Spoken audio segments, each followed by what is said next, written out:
qui chante Alléluia, Alléluia, Alléluia, Alléluia, Alléluia.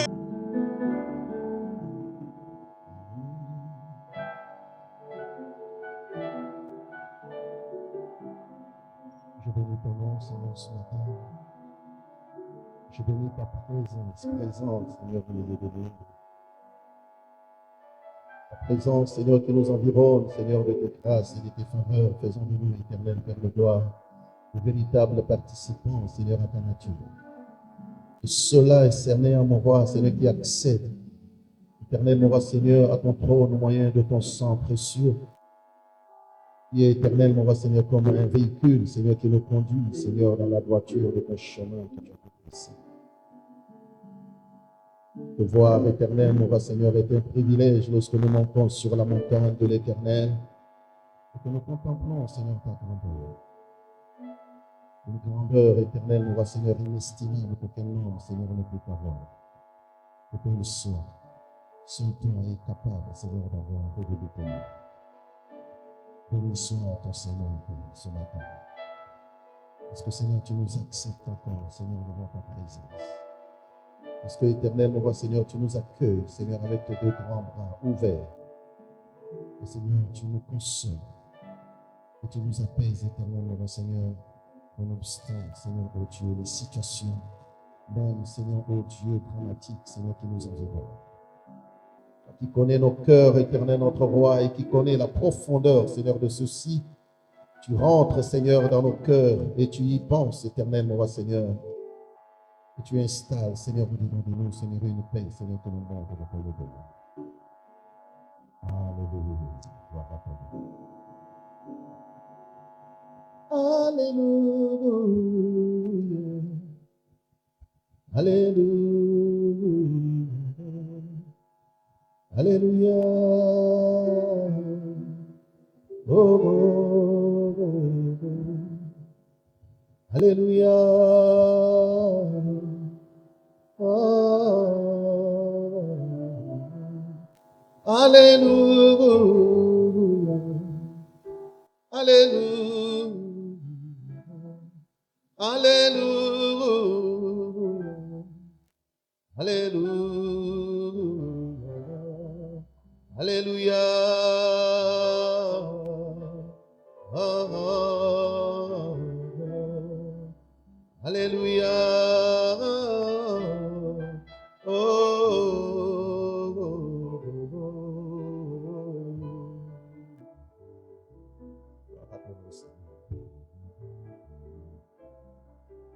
Moi je crois en Jésus-Christ, le chemin, la vérité.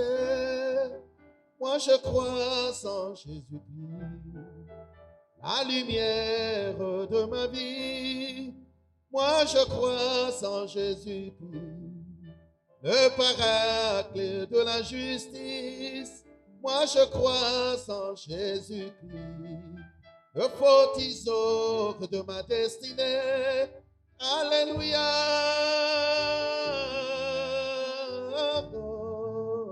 Oh, oh, oh. Alléluia. Alléluia. Alléluia.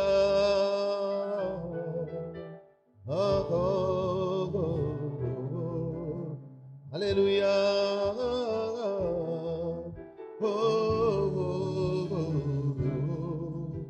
Alléluia. Oh, oh, oh, oh. Seigneur, je me présente devant toi comme un ouvrier éprouvé. Viens mettre les paroles, Seigneur, dans ma bouche. Fais en sorte, Seigneur, que ma langue soit, Seigneur, comme la plume d'un habile écrivain.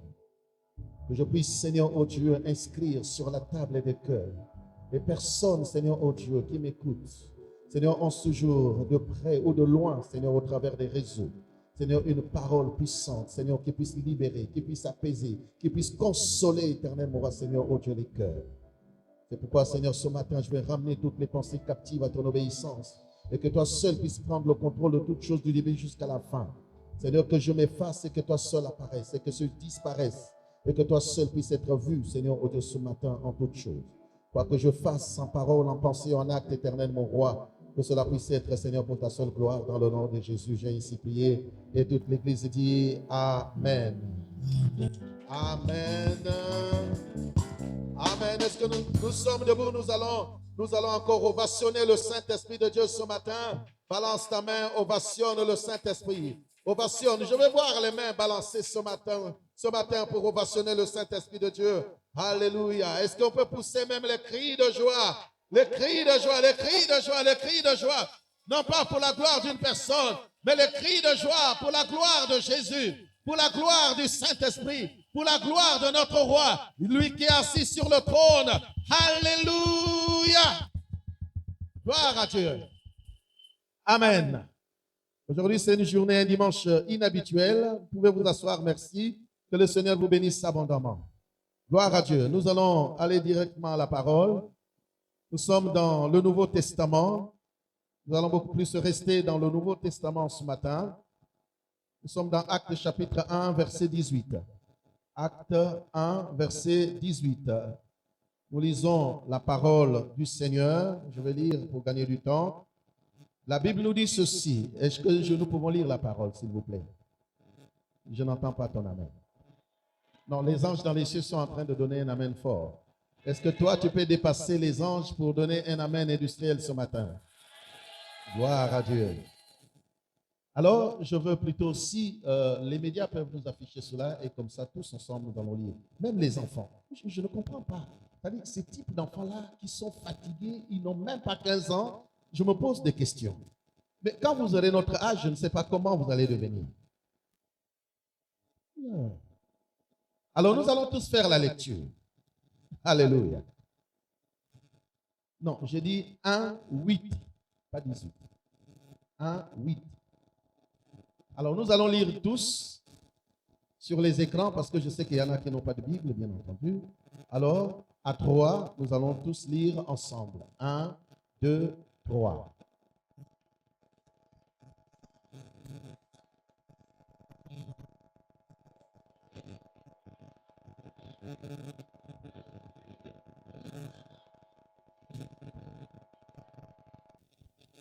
Amen. Est-ce qu'on peut acclamer cette parole? Je n'entends pas les acclamations. Est-ce qu'on peut acclamer cette parole? Est-ce qu'on peut acclamer cette parole ce matin? Alléluia. Ok, nous allons nous asseoir. La Bible nous dit, mais vous recevrez une puissance, le Saint-Esprit survenant sur vous, et vous serez mes témoins à Jérusalem. Dis avec moi à Jérusalem, en Judée, en Samarie, et jusqu'aux extrémités de la terre. Alléluia. Il y aura une deuxième parole que nous allons lire certainement après, mais je veux déjà d'emblée, puisque nous courons derrière le temps ce matin, j'ai dit c'est un dimanche exceptionnel, alors nous voulons déjà rester sur ce passage. Je ne vais pas donner beaucoup de passages ce matin, mais je vais en citer au fur et à mesure que je veux avancer. Il s'agit là, bien-aimés, de la parole qui avait été donnée aux disciples. Alléluia. Donnée aux disciples parce que Jésus devrait être enlevé. Et pour les rassurer, parce qu'il y en a qui commençaient à s'inquiéter, pour les rassurer, il a dit, vous n'allez pas vous éloigner de Jérusalem. Vous resterez à Jérusalem jusqu'à ce que vous allez recevoir une puissance. Le Saint-Esprit survenant sur vous, et vous serez mes témoins. Il dit en commençant par Jérusalem, la Judée, la Samarie et jusqu'aux extrémités de la terre. C'est une parole que tout le monde connaît. J'ai intitulé, puisque nous sommes dans le mois du Saint-Esprit, notre thème ce matin s'intitule La puissance du Saint-Esprit. Dis avec moi la puissance du Saint-Esprit. Alléluia. Pourquoi Jésus-Christ, d'abord, bon, avant que je ne puisse revenir là-dessus, mais il faut que tu connaisses que nous avons reçu le Saint-Esprit le jour où nous avons reçu Christ dans nos vies. C'est pourquoi je vais demander aux médias de nous mettre Éphésiens chapitre 1, verset 13. Éphésiens chapitre 1, verset 13 nous dit ceci. En lui, vous aussi, après avoir entendu la parole de la vérité, l'évangile de votre salut, en lui, vous avez cru. Et vous avez été scellés du Saint-Esprit qui avait été promis. Alléluia. Voyez-vous, donc, nous ne recevons pas le Saint-Esprit plusieurs fois. Non. Il faut que quelqu'un comprenne ce matin que le Saint-Esprit, on ne le reçoit pas plusieurs fois. J'ai reçu le Saint-Esprit peut-être en telle année, et je vais encore recevoir l'autre Saint-Esprit en telle autre année, et je reçois encore. Non. Nous avons reçu le Saint-Esprit une seule fois. La Bible nous dit au travers de l'apôtre Paul, qui s'adresse aux Éphésiens en lui, vous avez été aussi, après avoir entendu la parole, c'est-à-dire le jour que tu as entendu la parole de la vérité, le jour que tu as accepté Jésus comme Seigneur et Sauveur personnel, la Bible nous dit que ce jour-là, tu as été scellé de la puissance du Saint-Esprit. Est-ce que je parle à quelqu'un ce matin? Tu as été scellé du Saint-Esprit, le Saint-Esprit qui nous avait été promis. Et il faut savoir faire la différence entre le Saint-Esprit et sa puissance. Et on ne peut pas parler de la puissance sans le Saint-Esprit, parce que c'est le Saint-Esprit qui donne la puissance.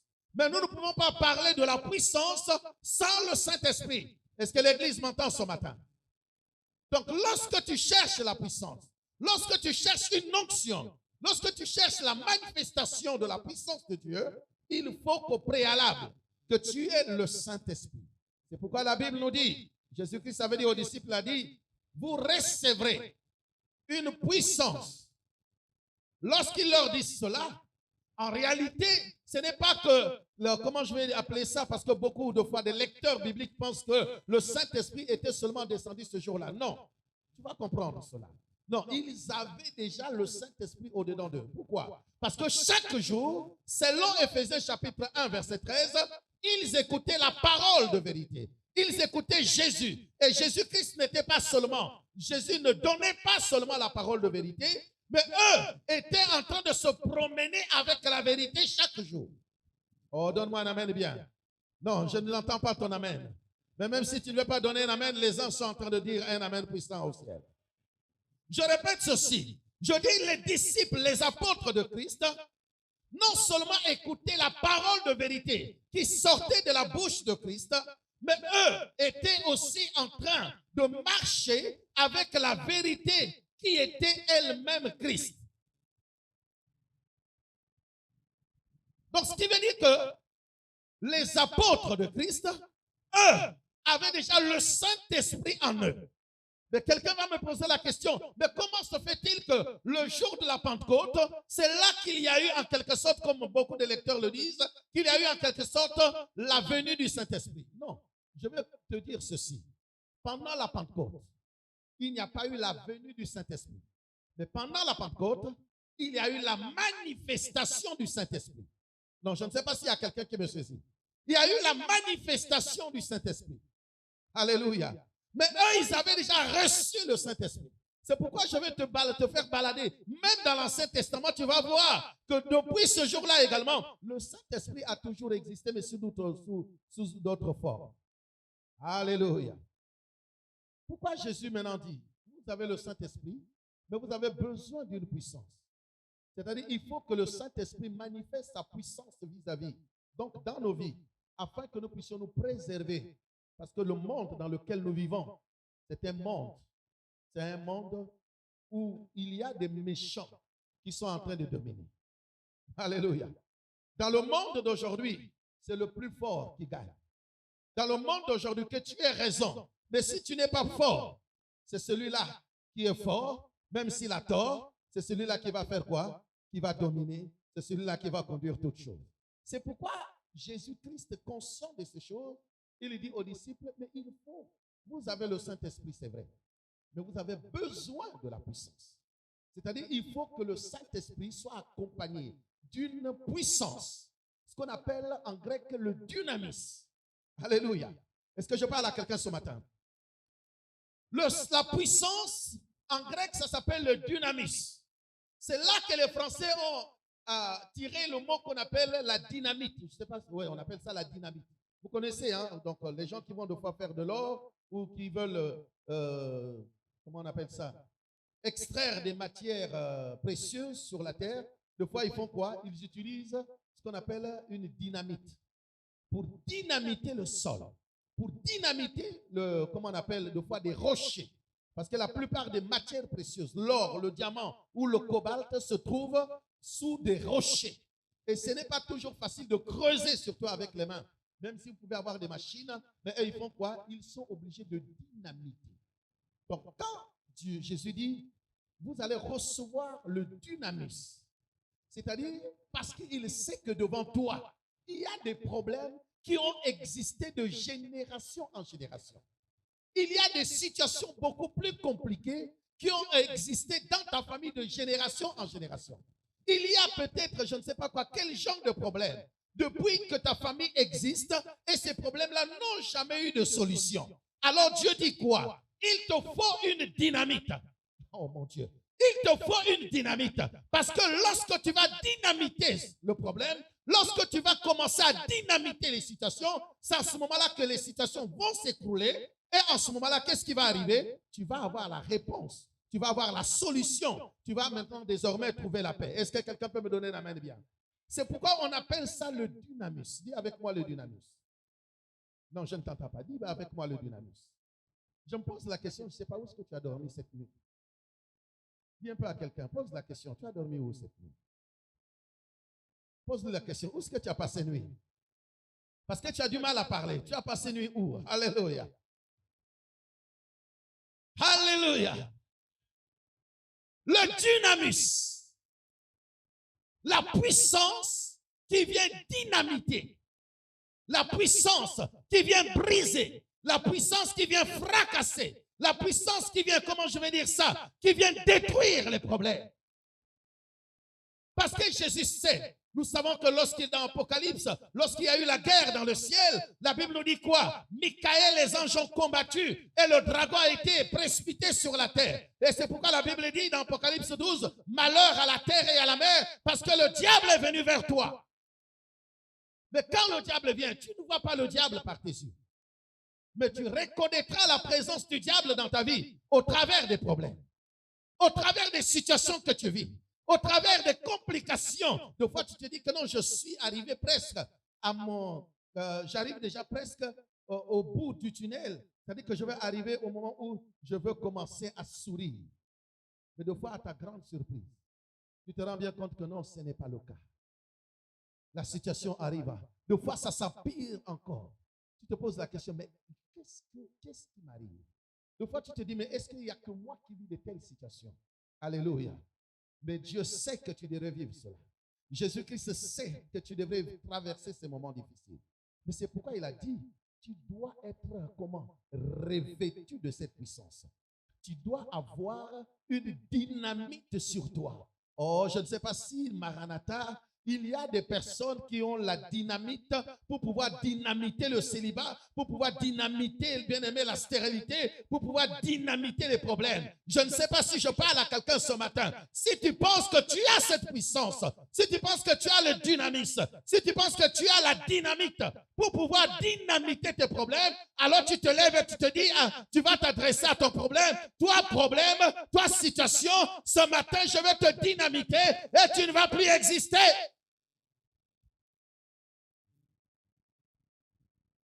Oh!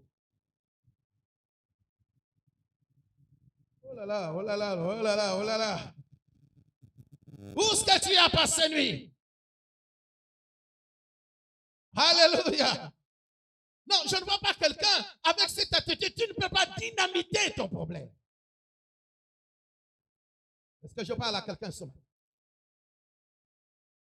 Alléluia. J'ai l'impression que tu veux t'habituer avec ta situation là. Non. Mais parce que c'est une telle fatigue où tu es là, tu as du mal même à te lever. C'est comme si tu fais 350 kilos. Tu as du mal à te lever. Comment tu vas dynamiter le problème? Alléluia. Comment veux-tu que ce problème-là... personnes qui commettent, qui font des erreurs. Lève-toi d'abord comme ça parce que j'ai l'impression que tu as envie de dormir. Vous savez, regarde. Quand Jésus-Christ, j'aime bien la version révisée parce que dans Actes chapitre 1, verset 3, on dit, vous recevrez une puissance. Mais dans la version révisée de Louis II, on dit ceci. Lorsque le Saint-Esprit descendra, donc lorsque le Saint-Esprit sera venu sur vous, en ce moment-là, vous allez être quoi? Des témoins. Est-ce que quelqu'un me comprend? Lorsque le Saint-Esprit sera venu sur vous, vous serez comment? Des témoins. C'est pourquoi on dit, vous recevrez une puissance. C'est pourquoi j'ai dit tout à l'heure, on n'a pas dit vous recevrez le Saint-Esprit, on dit vous recevrez une puissance. Parce que le Saint-Esprit leur avait déjà été accordé. Et c'est pourquoi je te rappelle ce matin, le jour où tu as reçu Christ, tu as déjà le Saint-Esprit. Non, je répète bien, le jour où tu as confessé Christ, tu as déjà le Saint-Esprit. Autrement dit, l'Esprit de Dieu est venu se connecter avec ton esprit. Et en ce moment-là, il y a eu un processus de régénérescence au-dedans de toi. Et c'est pourquoi tu es devenu une nouvelle créature. C'est-à-dire que tu n'es pas devenu une nouvelle créature au travers de ton physique, non. Mais tu es devenu une nouvelle créature au travers de ton esprit. C'est pourquoi depuis ce jour-là, tu as commencé à réaliser que certaines choses que tu étais en train de faire, certains raisonnements que tu pratiquais et certains accoutrements que tu avais n'étaient pas bien devant Dieu. Mais qu'est-ce qui t'a dit cela? C'est parce que l'Esprit de Dieu, se connectant à ton esprit, a commencé à te faire prendre conscience. Est-ce que je parle à quelqu'un ce matin? Alors donne-moi un amen bien et puis tu t'assois. Alléluia. Ce n'est pas par le physique. C'est pourquoi j'aime Job, il dit en réalité dans l'homme, c'est l'esprit. Parce que l'esprit de Dieu qui se connecte à ton esprit vient faire de toi une nouvelle créature. Et c'est un passage que nous aimons beaucoup et beaucoup de personnes aiment cela en disant, lorsque quelqu'un est en Christ, il devient une nouvelle créature. Les choses anciennes sont passées. Voici, toutes choses sont devenues nouvelles. Dans 2 Corinthiens chapitre 5, 17, que tout le monde aime. Alléluia. Donc, bien aimé, la puissance, lorsque Dieu dit la puissance, le dynamisme, ça veut dire que Dieu veut te donner une capacité de produire des effets. Dieu te donne la capacité de produire des effets dans ta vie, de produire des effets dans ta destinée, de produire des effets autour de toi, de produire des effets dans ta famille. C'est pourquoi il a dit, lorsque tu vas recevoir cette puissance, tu vas commencer à Jérusalem. Et nous connaissons que Jérusalem, c'est ta famille. Oh, oh, quelqu'un me suit. Jérusalem, c'est ta famille. Mais il continue en Judée. La Judée, c'est le territoire des voisins, c'est-à-dire c'est le voisinage. C'est-à-dire tous ceux qui sont autour de toi. Comme tu as cette capacité-là de produire des effets, tu vas commencer à impacter ton environnement. Oh mon Dieu, je ne sais pas s'il y a quelqu'un qui me suit. Tu vas commencer à impacter ton environnement. Et c'est pourquoi je te pose la question ce matin. Est-ce que depuis que tu as le Saint-Esprit, tu as impacté ton environnement? Est-ce qu'aujourd'hui tu impactes ton environnement? Est-ce que les gens se rendent bien compte que non, tu es en train d'impacter? Alléluia. Vous savez, des fois, il y a une espèce d'évangélisation qui ne nécessite pas que nous puissions ouvrir la bouche. Mais c'est-à-dire que notre façon d'être, notre façon de faire, notre façon simplement de se présenter est capable d'impacter autour de nous. Et c'est pourquoi j'aime cela, j'appelle ça ce qu'on appelle en grec le kratos. Est-ce que tu crées, est-ce que tu impactes? C'est ce qu'on appelle l'impactation. Est-ce que tu es en train d'impacter autour de toi? Pose un peu la question à ton frère, à ta soeur qui est à côté de toi. Est-ce que tu impactes autour de toi, toi qui as le Saint-Esprit? Alléluia. Est-ce que je parle à quelqu'un? Je ne vais pas aller trop dans la révélation. Je vais rester beaucoup plus un peu dans la doctrine. Bien-aimé dans le Seigneur, le Saint-Esprit autour de toi, le Saint-Esprit dans ta vie doit faire quoi? Doit commencer à impacter. Dans ta famille, tu impactes. Dans ton environnement, tu impactes. Mais il ne s'arrête pas là. Il dit, jusqu'en Samarie. Alléluia. Et ce que j'aime avec Jésus, c'est que Jésus est tellement bon. Avant même de faire cela, il commence lui-même à nous montrer l'exemple. C'est pourquoi vous allez voir dans Jean chapitre 4, vous allez voir la discussion entre la femme samaritaine et Christ. Il devrait déjà commencer par faire quoi? Par nous montrer l'exemple. Il rencontre cette femme samaritaine. Et il lui dit que non, quand cette femme était venue puiser de l'eau, il a eu une discussion avec cette femme. Alléluia. Les Samaritains. Aujourd'hui, on ne te demande pas d'aller en Samarie. Non. Les Samaritains, ce sont les personnes. C'est-à-dire qui, comment je vais appeler? Parce que les Samaritains dans la Bible, ce sont des Juifs, mais qui s'étaient corrompus. Donc les Samaritains aujourd'hui, je ne parle pas du monde.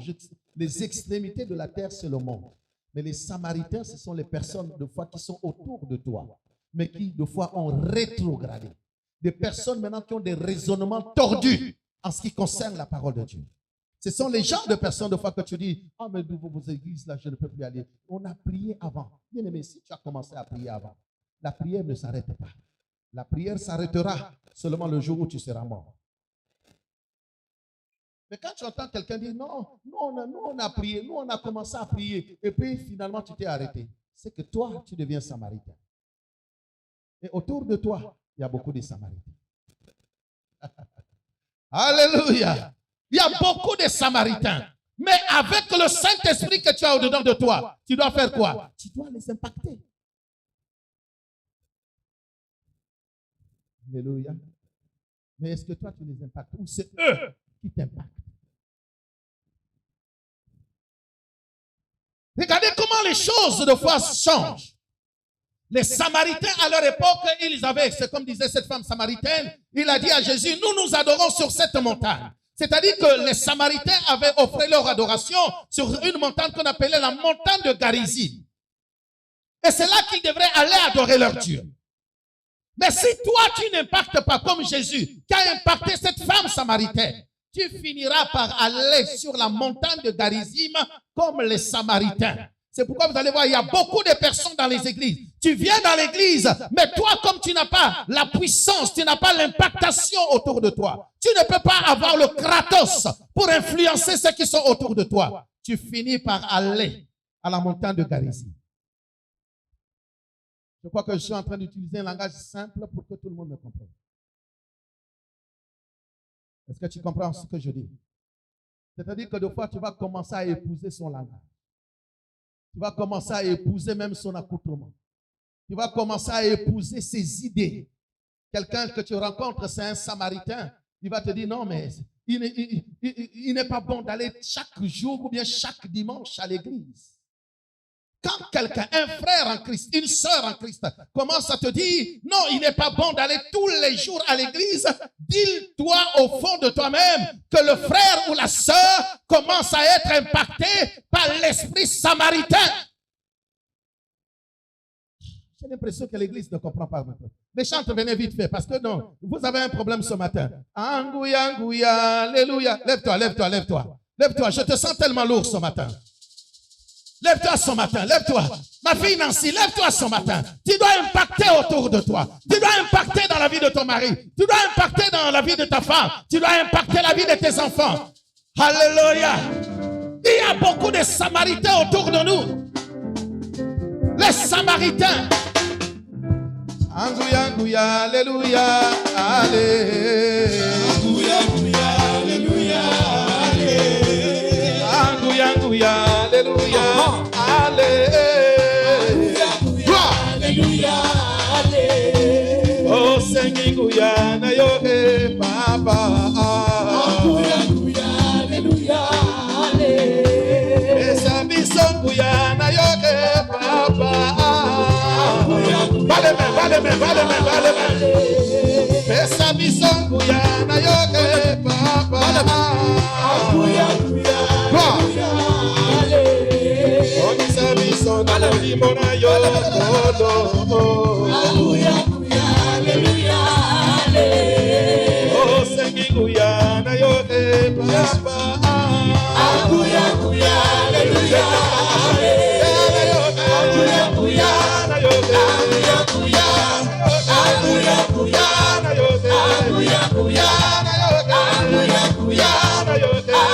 angouya,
Est-ce que tu peux acclamer Jésus? Alléluia. Il a dit, vous recevrez une puissance. Assieds-toi.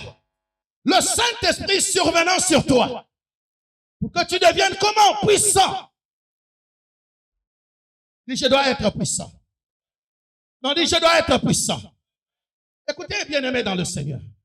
Si tu n'es pas puissant, les autres qui sont puissants vont te dominer chaque jour. C'est pourquoi, bien-aimé dans le Seigneur, tu remarques de fois que lorsque tu dors, tu as des oppressions, il y a des personnes qui viennent te tourmenter et de fois tu perds le sommeil. Il n'y a pas que la nuit. Écoute-moi, je vais te choquer ce matin. Il arrive de fois, il y a des personnes de fois qui sont puissantes. Mais il y a deux formes de puissance. Il y a la puissance positive, celle qui vient de Dieu. Mais il y a aussi la puissance négative, celle qui vient du diable. Écoute-moi bien, je vais te choquer. Il arrive de fois que quelqu'un vienne devant toi, frère, et il te parle. Mais quand il va te parler, il te parle de fois mal. Quand tu vas partir, tu vas te sentir mal. Très mal. Au point où tu ne vas pas réaliser, tu te poses des questions. Mais pourquoi suis-je très mal ainsi? Mais c'est que la personne qui t'a parlé a dominé sur ta vie.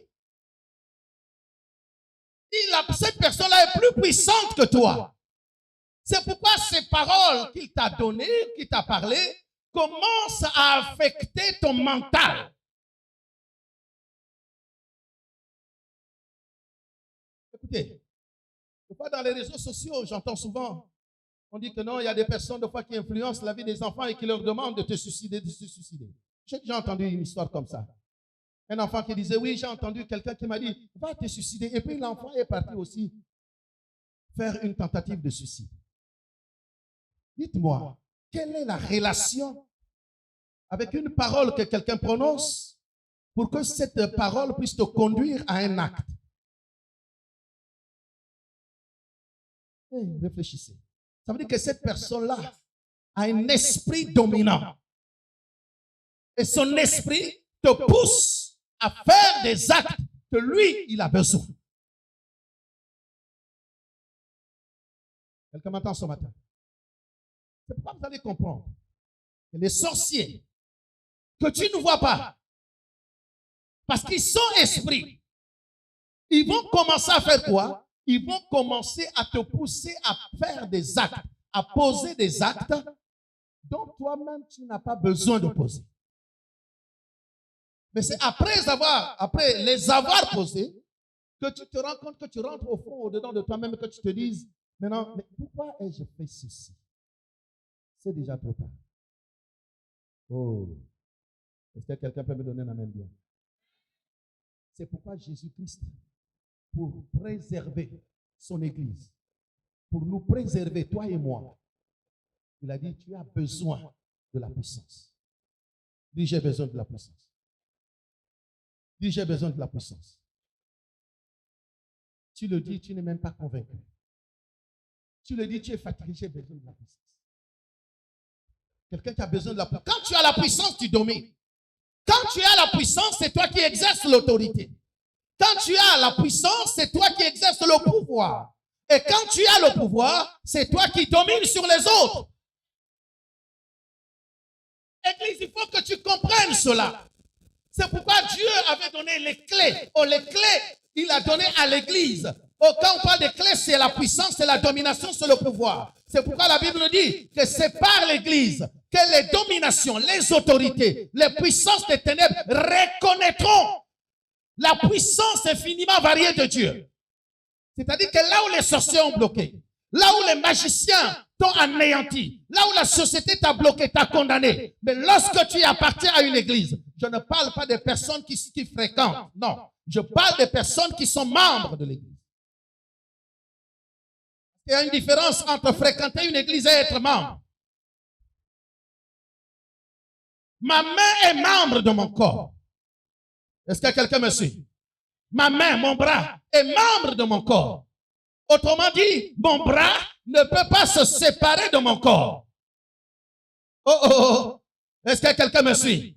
Mon bras ne peut pas se séparer de mon corps parce que mon bras est membre de mon corps. Mais si je prends mon alliance ou je prends ma cheville, comment on appelle ça, ma bague, si je l'enlève, c'est vrai à un moment donné, elle est sur mon doigt, mais si je l'enlève, elle n'appartient plus à mon doigt. Oh, oh, c'est différent. À un moment donné, elle est sur mon doigt. Mais si je peux l'enlever, elle peut se perdre et elle ne va plus appartenir sur mon doigt. Et il y a des personnes comme ça. Tu peux être comme une bague à l'église. Tu peux être comme une chaînette à l'église. Alléluia. Mais ce que Dieu veut, Dieu n'a pas fait de nous des fréquentants, mais Dieu a fait de nous des participants à sa nature. Quelqu'un ne m'a pas compris ce matin. Dieu a fait de toi un participant à sa nature. Autrement dit, c'est-à-dire tu restes membre jusqu'à la fin de ta vie sur la terre. My God, my God, my God, my God. Alléluia. La puissance t'a été donnée, bien-aimé, dans l'église. Parce que des fois, tu te dis, mais comment se fait-il? J'ai tel problème, le problème ne quitte pas. Et tu as la puissance. Vendredi, dans la vie de prière, nous avons entendu, la Bible dit, vous êtes des dieux. Tu as la puissance. Le jour où tu as confessé Jésus, la puissance est arrivée en toi. Maintenant, est-ce que tu l'exerces? Le problème, c'est l'exercice. Si tu ne l'exerces pas, qui veux-tu qu'il exerce à ta place? Écoutez, on a dit, vous recevrez une puissance. On n'a pas dit que les pasteurs recevront. On n'a pas dit que les docteurs recevront. Et les fidèles n'en recevront pas. Non, on a dit, vous recevrez une puissance. Donc, toi et moi, nous sommes dedans. Dieu n'a pas fait de particularité dedans. Non, c'est nous tous. C'est pourquoi, quelle est ton attitude devant une situation?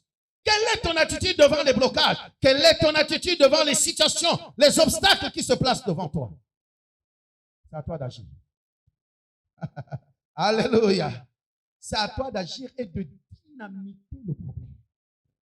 Dis ce matin, je dois dynamiter le problème. My God. Ce matin, j'ai besoin de personnes qui doivent dynamiter leur situation compliquée. Beaucoup de personnes disent, mais oui, j'ai toujours des problèmes, j'ai toujours des problèmes. Mais Dieu fait exprès que tu aies ces problèmes-là parce que Dieu sait qu'il t'a donné quelque chose. Tu as quelque chose au-dedans de toi que tu dois exercer pour que cette chose, ces problèmes-là fassent quoi? Que ça disparaisse. Mais si tu restes là, devant toi, tu ne dis rien. Et puis tu vas commencer à dire, mais oui, mais Dieu. Non, Dieu ne viendra pas agir à ta place. C'est à toi d'agir. Dis à ton frère, c'est à toi d'agir. Non, dis à quelqu'un, c'est à toi d'agir. Alléluia. Écoutez, je vais déjà anticiper la chose. Moïse se retrouve devant la mer Rouge. Moïse est devant la mer Rouge. Il a pris les enfants d'Israël et il doit les amener à Canaan. Et quand Moïse se retrouve devant la mer Rouge, Moïse a un bâton. Nous savons que Moïse a le bâton. Ok. C'est pas grave. La Bible dit que Dieu a dit à Moïse de lever le bâton. Maintenant, ce matin, je te pose la question. Qu'est-ce qui a dynamité la mer Rouge? Si tu es enfant de Manhattan. Hein? La puissance. Mais la puissance, là, ça vient d'où? Non. C'est ça le problème. Quand nous lisons les Écritures, nous sommes dans Exode chapitre 14. À partir du verset 21 jusqu'à 27, est-ce qu'on peut nous balancer cela? Ce n'est pas le bâton de Moïse qui dynamite la mer Rouge. Non. La Bible nous dit ceci. Oh, est-ce que quelqu'un m'écoute ce matin? Est-ce que tu veux que j'approfondisse? Non, je n'attends pas ton amen. Tu ne m'encourages même pas ce matin. Est-ce que tu veux que je perce le mystère? Ce n'est pas le bâton de Moïse qui a divisé la mer Rouge en deux. Non, le bâton a été levé, certes. Mais ce n'est pas le bâton qui divise la mer. Mettez-moi les Écritures, s'il vous plaît. La Bible dit que ce qui a amené la mer Rouge d'être dynamitée, c'est le vent de l'Est que Dieu a envoyé. Mais lorsque tu lis la Bible comme un petit enfant, tu comprends, tu penses, tu vas penser que c'est le bâton. Ce n'est pas le bâton. Exode, nous sommes. La Bible dit, Moïse étendit sa main sur la mer et l'Éternel refoula la mer par le vent d'Orient. Est-ce que quelqu'un a suivi? Est-ce que quelqu'un m'a compris? Oh, le vent, c'est quoi? C'est le Saint-Esprit. Alléluia. Le vent, c'est le Saint-Esprit.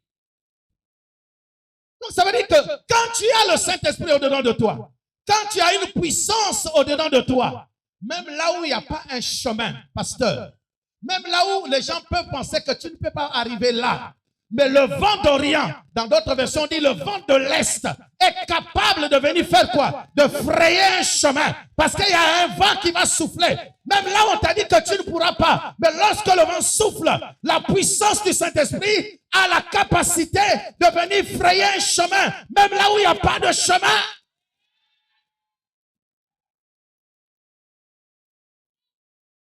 Tu comprends? Voilà pourquoi nous avons besoin de cette puissance. C'est pourquoi tu as besoin de cette puissance. Même si on avait dit que toi, tu ne pourras jamais te marier. Ok, ils ont fermé, ils sont partis mettre ton mariage dans un coffre-fort quelque part et jeter, je ne sais pas, dans la mer Rouge. Ça veut dire que ça va être impossible pour qu'un homme rentre dans la mer Rouge, récupérer le coffre-fort, ouvrir, connaître le code et ensuite récupérer ton mariage et venir te le donner. Ça sera impossible devant les hommes. Mais ce que je sais, c'est que si j'ai la puissance, si j'ai le dynamisme, si j'ai la dynamite avec moi, le vent de l'Est, Dieu va envoyer le vent dans la mer. Je dis de la même manière qu'il avait envoyé le jour où Israël devrait passer, il va envoyer le vent va être capable de diviser l'endroit. Et pour que, même si c'est dans un coffre-fort, qu'on puisse récupérer ce coffre et que tu puisses l'avoir. C'est pourquoi vous allez voir, il y a des personnes de foi qui se font. Comment tu as fait? Et ces personnes-là sont conscientes.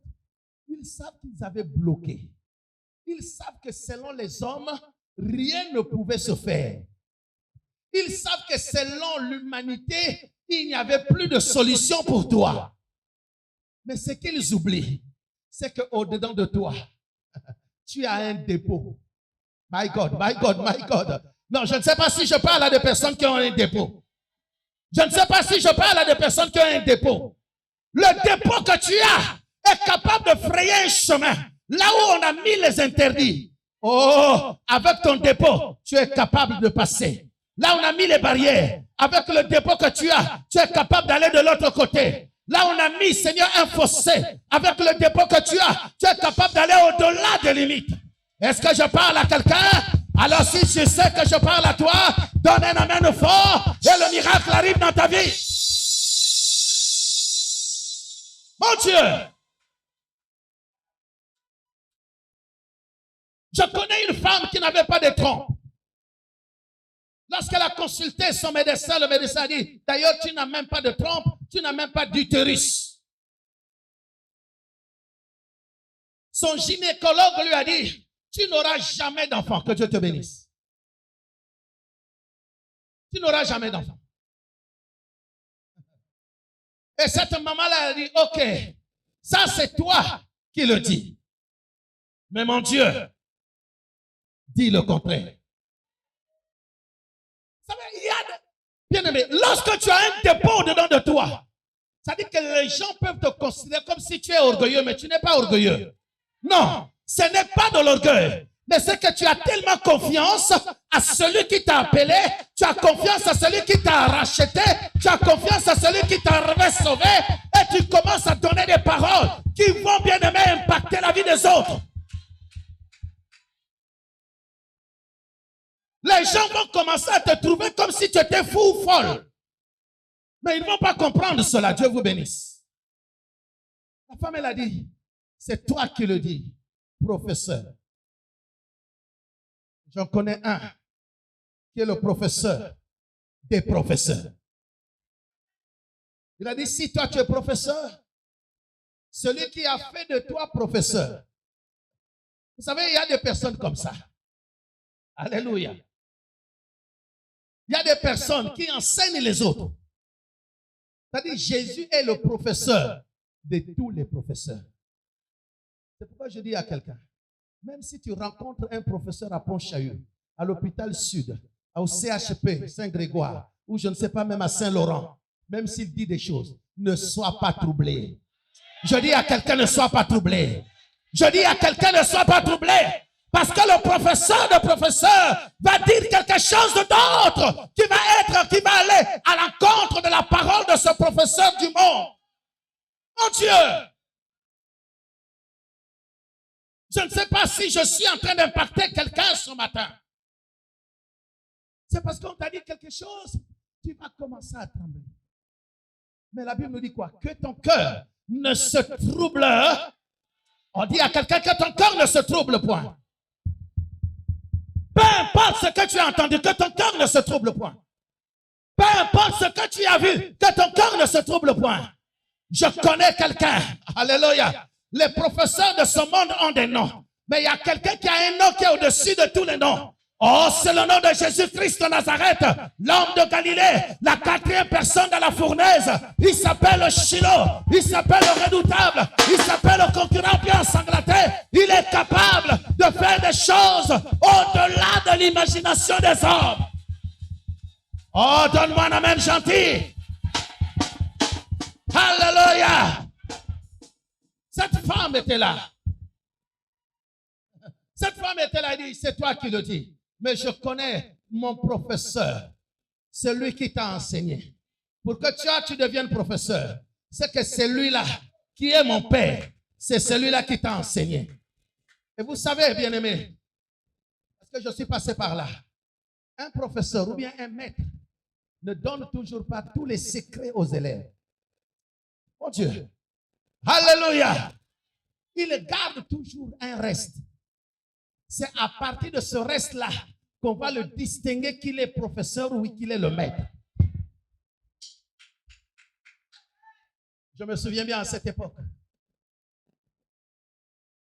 Comment je vais dire ça? Je n'aime pas trop. Mais je me souviens bien à cette époque. Je devrais encadrer les étudiants. Amen. Je faisais les statistiques, les mathématiques, la microéconomie et la macroéconomie. Mais je ne montrais pas tous les secrets. J'aime ça. Alléluia. Je pouvais leur montrer un certain nombre de choses. Mais il y avait un petit reste seulement pour moi. C'est ça qui me distinguait des autres. Parce que je suis. Dans Dieu, c'est la même chose. S'il y a un professeur à Pont-Chaillot, s'il y a un professeur au CHP, s'il y a un professeur à l'hôpital Sud, Dieu ne leur a pas montré tout. C'est pourquoi tu vas comprendre. Un jour, et puis c'est cette femme qui dit que le médecin a dit, son professeur a dit, oh, la science est limitée. C'est cette femme-là qu'il venait de condamner. Ils ont dit qu'elle ne pouvait pas avoir d'enfant. Vous savez quoi? Sa première grossesse, ce n'était pas un enfant. C'était des triplés. Je ne vais pas citer le nom de cette femme. C'était des triplés. Quand elle est repartie à l'hôpital, elle est repartie voir son gynécologue. Alléluia. Le gynécologue a fait l'échographie. Elle a dit, mais il n'y a pas de trompe. Il n'y a pas d'utérus. Mais vous savez quoi? Elle a vu, il dit, mais c'est une grossesse de 3. Sauf que cette grossesse-là était soutenue comment? C'est sorti dans l'échographie. On a vu la main, comme ça. La main tenue. La main a tenu le bébé. Le médecin était choqué. Aujourd'hui, je vous parle. Cette femme-là a plus de 9 enfants. 9 enfants. Plus de 9 enfants. L'échographie a montré une main invisible qui tenait les enfants. Parce qu'elle n'avait pas de trompe, elle n'avait pas d'utérus, mais il y avait une main qui soutenait. Aujourd'hui, il y a quelqu'un, même si le monde t'abandonne, même si la société te rejette, même si tu n'as plus de place quelque part, il y a une main qui est derrière toi. Oh, est-ce que je parle à quelqu'un? Il y a une main qui est derrière toi, une main qui te soutient, une main qui te conduit, une main qui te dirige. L'impactation, la puissance de l'esprit. Alléluia. Alléluia. Le vent a soufflé toute la nuit. La Bible dit un vent avec une forte impétuosité qui a soufflé toute la nuit, a divisé la mer rouge. La puissance du Saint-Esprit a ce pouvoir, nous donne cette capacité. Nous donne, ça on appelle ça, nous donne la capacité là où tu ne devrais pas passer. Tu passes.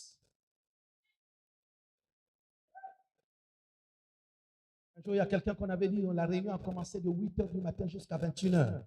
On avait dit, cette femme-là ne pourra pas quitter l'Afrique.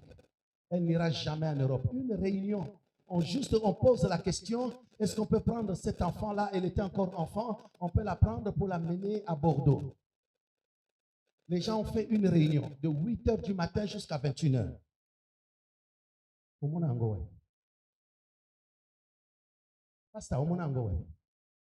On pose la question, est-ce qu'on peut prendre cet enfant-là? Parce qu'on voit que l'enfant est intelligent. On la prend pour l'amener à Bordeaux, pour qu'elle aille continuer les études en France. Les gens se réunissent. Les vieux de sa famille se réunissent. Les vieilles de sa famille se réunissent et font une réunion. Ça commence 8h du matin jusqu'à 21h. Ah! J'avais compris que ce n'était pas une réunion pour libérer la personne. Mais c'était une réunion qu'ils avaient faite pour venir proclamer les condamnations, les ordonnances, pour que la personne ne puisse pas bouger. Vous savez, quelques années plus tard, oh Dieu, j'aime Dieu. Quelques années plus tard, la personne sur laquelle ils avaient fait la réunion qui a duré plus d'une journée. Donc, c'est-à-dire que même dans le code du travail, il n'y a pas ces heures de travail.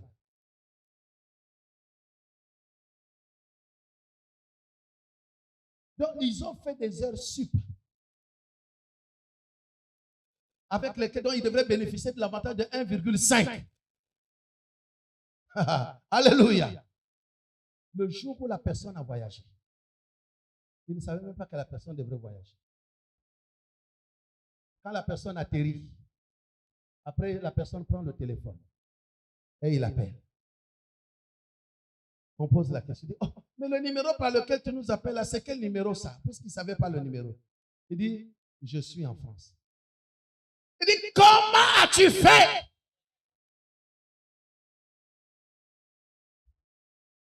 Oh, les gens vont se poser des questions sur ta vie. Je dis, les gens se poseront la question sur ta vie. Maranatha, je dis, les gens se poseront la question, comment vous avez fait? Oh mon Dieu, ils se poseront la question, comment vous avez fait? Le Saint-Esprit survenant sur nous, et nous sommes devenus des témoins. C'est-à-dire que le Saint-Esprit au-dedans de moi est capable de frayer un chemin, même là où il n'y a pas de chemin. Même si sur ta destinée, on n'avait pas mis, c'est-à-dire une fissure quelque part, que non, c'est un chemin par où tu vas passer. Quand tu arrives quelque part, mais le Saint-Esprit va frayer un chemin. Oh, c'est pourquoi j'aime le psalmiste David. Il a dit à Dieu, il a dit, tu me conduis dans les verts pâturages, tu diriges mes pas. Alléluia. Oh, je dis à quelqu'un ce matin que même là où il n'y a pas vraiment une esquisse de chemin, le Saint-Esprit va frayer un chemin. Si le Dieu de Moïse avait été capable de frayer un chemin dans le, comment on appelle ça, dans la mer Rouge, Dieu est capable de faire un chemin sur ta destinée. Je dis Dieu est capable de faire un chemin sur ta destinée. Je prophétise et je déclare que le Dieu de Maranatha puisse frayer un chemin sur Maranatha, que le Dieu de Maranatha qui est assis dans le Dieu élevé puisse frayer un chemin pour Sam.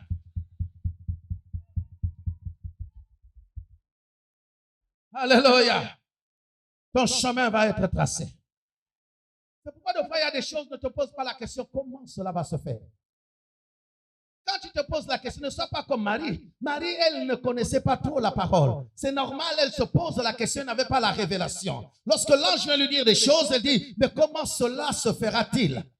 C'est normal. Mais toi, tu connais la parole. Tu connais en plus la parole de la vérité. Donc ne te pose plus de questions. Comment cela se fera-t-il? Même si c'est une maladie inguérissable, mais devant Dieu, toute maladie est guérissable. Même si, oh mon Dieu, je ne sais pas s'il y a quelqu'un qui me comprend, même si on a condamné, on a cadenassé, on a ligoté quelque part. Oh, parce qu'il y a quelqu'un, j'ai rencontré une femme qui m'a dit, pasteur, mes trompes ont été ligotées.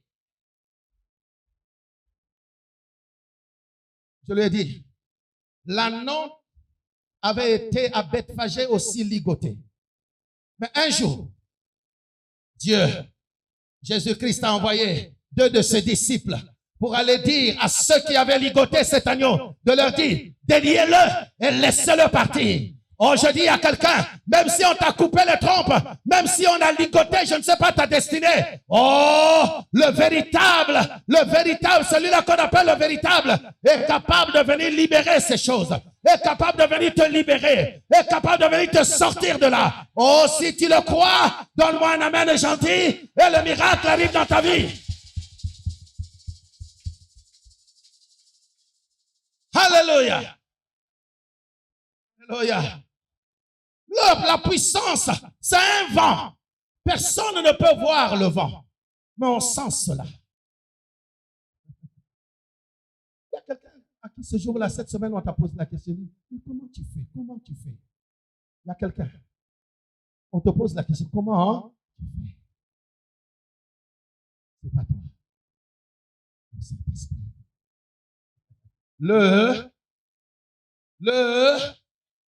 Il agit. Vous savez, le Saint-Esprit est plurifonctionnel. J'aime le mot. Non seulement qu'il est plurifonctionnel, mais il est aussi multidirectionnel. Waouh. Je ne sais pas, pasteur, prophète, tu me comprends? Il est multifonctionnel, mais il est aussi pluridirectionnel. Alors, quand je parle de multifonctionnel, alléluia, regardez, comment le Saint-Esprit opère? La Bible nous dit que le jour où Jésus-Christ devrait traverser, nous sommes dans Marc chapitre 5, le jour où Jésus-Christ devrait aller de l'autre côté du bord, la Bible dit qu'ils vont rencontrer dans le territoire de Gadara un fou, un homme qui était comment? Fou. Il est multifonctionnel. Le Saint-Esprit a opéré dans la vie de cet homme, qu'on appelle le fou de Gadara. Il a opéré d'une autre façon. Mais ça ne s'arrête pas ça. Le même jour encore, alors qu'il y a ce qu'on appelle Jairus, dont la fille était en train de mourir parce qu'elle était malade. Voyez-vous, c'est encore une autre opération du Saint-Esprit. La Bible dit quoi? Le Saint-Esprit a agi et cette fille-là n'était pas morte ce jour-là. Quelqu'un me suit? Alléluia. Toujours dans le même chapitre, la Bible nous dit ceci, qu'il y avait également une femme à la perte de sang pendant 18 ans.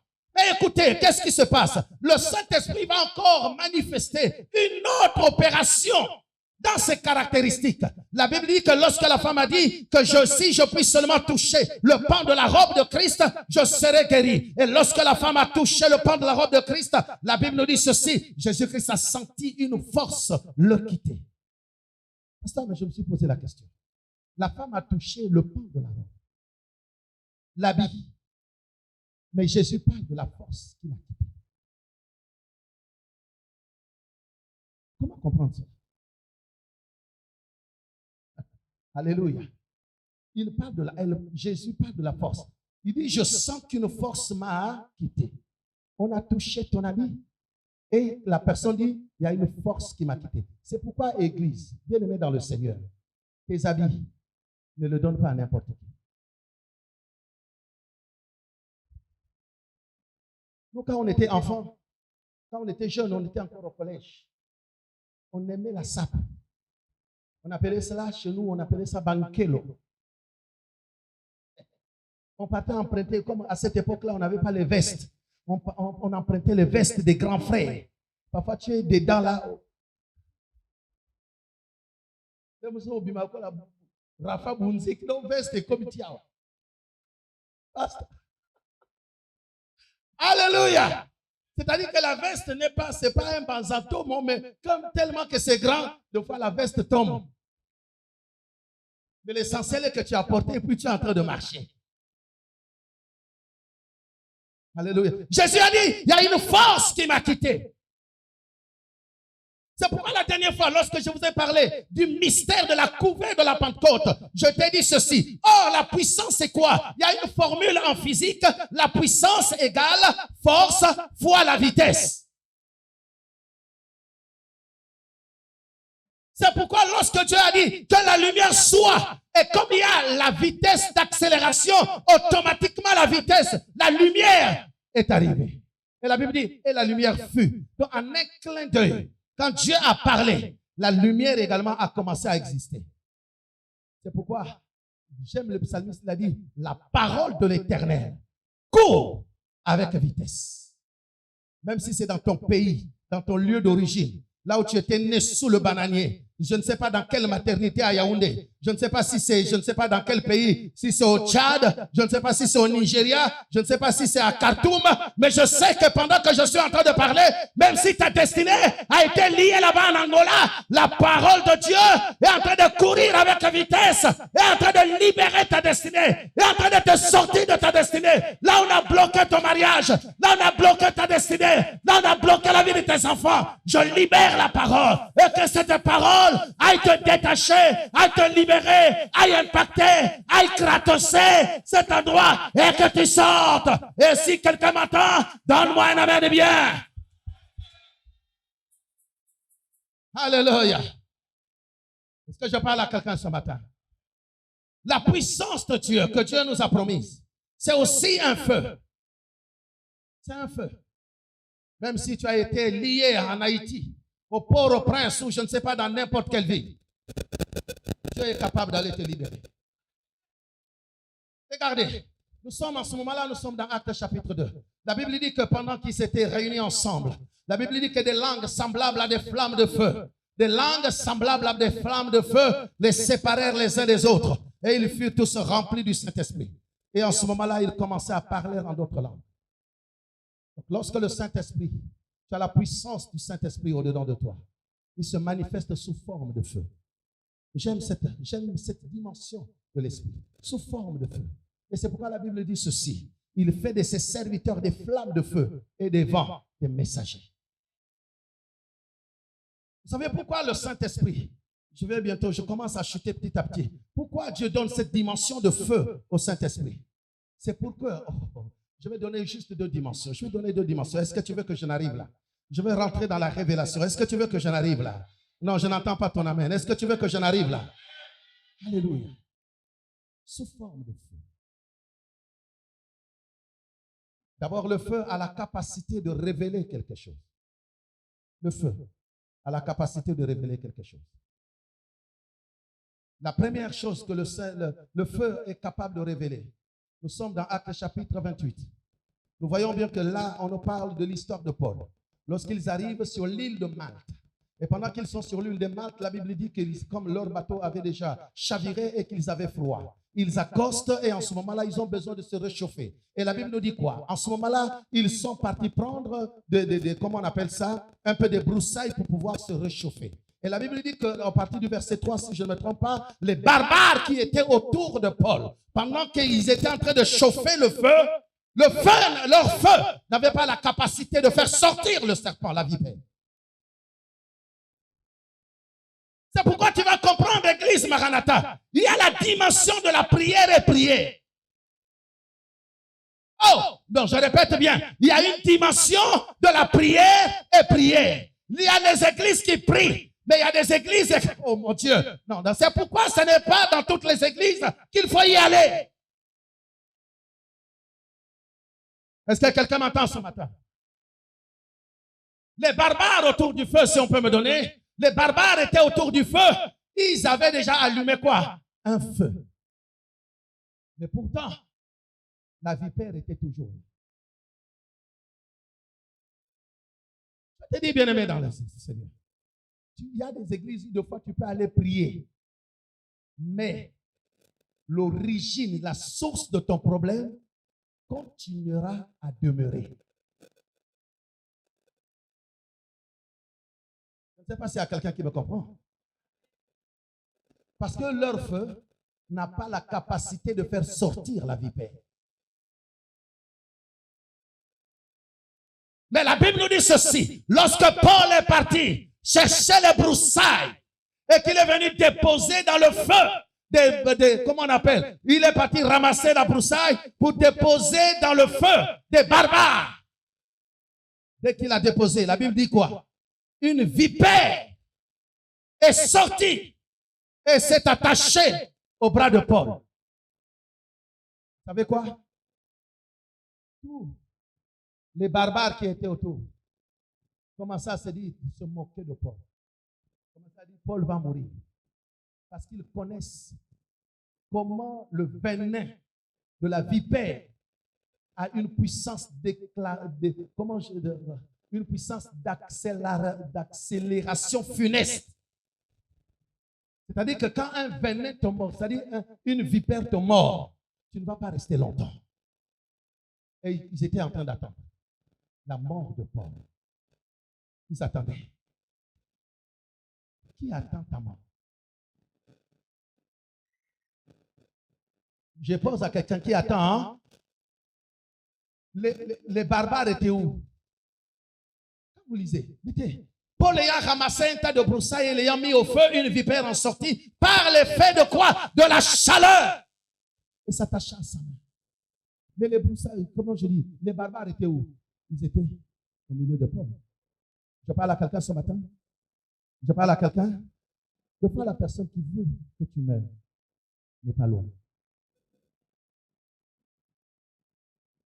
La personne qui veut que tu échoues n'est pas loin. Il est dans ton milieu. Dites-moi, les barbares étaient où? Alléluia. Ils attendaient la mort.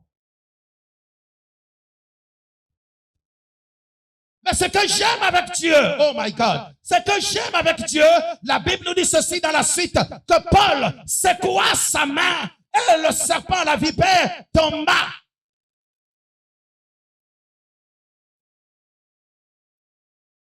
La vipère est tombée. Ce n'est pas surtout ça qui m'intéresse, parce que je sais que nous sommes plus puissants. Regardez, quand on parle, il n'y a pas une image beaucoup plus représentative du diable que l'image que la Bible donne par le serpent. Donc, autrement dit, la vipère en question, parce que si nous repartons dans le jardin d'Éden, celui qui était rentré à mener la chute, c'était qui? C'est le serpent. Ici, là, la personne aussi qui voulait, ou bien l'être qui voulait encore la mort de Paul, c'était qui? C'est toujours le serpent. Autrement dit, c'était le diable lui-même. Mais même si les diables, lui-même, même si tu rencontres le diable, je ne parle pas de sorcier, parce que le sorcier, il est plus petit dans la hiérarchie de, comment j'appelle ça, du monde pandémonium. Le plus petit, c'est le sorcier. C'est pourquoi le sorcier, quand les gens sont partis faire n'importe quoi en Haïti, sont venus jusqu'aujourd'hui, ils font n'importe quoi en Afrique. Mais on a beaucoup de sorciers, non? Des fois, je leur dis, réunissez-vous, sorciers. Agissez contre eux. Mais pourquoi ils n'arrivent pas? Parce que c'est la plus petite échelle de l'hiérarchie. C'est le plus bas niveau. 100 grades. Est-ce que vous comprenez ça? C'est pourquoi n'aie pas peur d'eux. Celui qui a peur du sorcier, c'est celui-là qui n'a pas la puissance de Dieu. Celui qui a peur du sorcier, c'est celui-là qui n'est pas rempli du Saint-Esprit. Lorsque tu es rempli du Saint-Esprit, tu n'as pas peur du sorcier. Mais c'est plutôt le sorcier qui doit avoir peur de toi, parce que le sorcier sait que tu es capable de le tuer, tu es capable de le réduire en néant. Mais toi, tu fuis le sorcier. Tu as peur des sorciers, non? Alléluia. La Bible dit que Paul a secoué le bras. La vipère est tombée. Ce qui m'intéresse, qu'est-ce qui a fait sortir la vipère? Vous allez comprendre.